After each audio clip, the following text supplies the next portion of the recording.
બનાસકાંઠા જિલ્લામાં ascent education campus ખાતે ગત 22 ડિસેમ્બરના રોજ વિમલાબા વિદ્યાલય ગઢ ખાતે યોજાયેલા કલા મહાકુંભ તાલુકા કક્ષાની સ્પર્ધામાં ભારતનાટ્યમ છવાયું હતું, જેમાં સ્પર્ધક ધ્રુવીબેન વૈષ્ણવને પ્રથમ સ્થાન પ્રાપ્ત થયું હતું.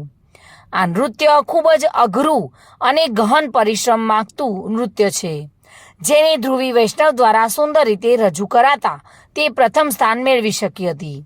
આ સ્પર્ધામાં પ્રથમ આવનાર ધ્રુવી વૈષ્ણવ પાલનપુરના સ્વસ્તિક આઈસીયુ તબીબ ઉમંગ વૈષ્ણવની પુત્રી છે, જેઓ ધોરણ 7ના એસેન્ટ સ્કૂલની વિદ્યાર્થીની છે. તેઓ પ્રથમ ક્રમાંકે આવવા બદલ શાળાએ તેમને હૃદયપૂર્વક અભિનંદન પાઠવ્યા હતા. શાળા પરિવારે તેઓના સંદેશમાં ધ્રુવીને અભિનંદન આપતા જણાવ્યું હતું કે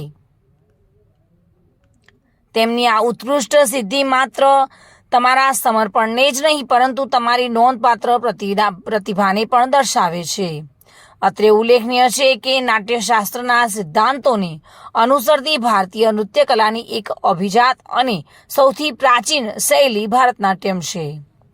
આ નૃત્ય રચના ભારતનાટ્યમ શાસ્ત્રની રચના થઈ તે સમયે અસ્તિત્વમાં હશે એવી માન્યતા છે. તે મૂળ તમિલનાડુના તંજાવુર જિલ્લાની વિશિષ્ટ નૃત્ય શૈલી તરીકે જાણીતી છે. તમિળ ગ્રંથમાં તેનો ઉલ્લેખ પણ સાંપડે છે.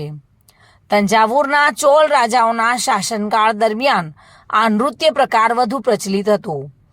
રાજા સરફરોજી બીજાના સમયમાં આ નૃત્ય શૈલીને રાજ્યાશ્રય મળ્યો હતો અને તેથી જ તેને ખૂબ પ્રોત્સાહન મળ્યું હતું. આ નૃત્યનો જન્મ મંદિરમાં થયો હોવાને કારણે ભગવાન સાથે અને ધર્મ સાથે આ નૃત્ય શૈલી સંકળાયેલી છે.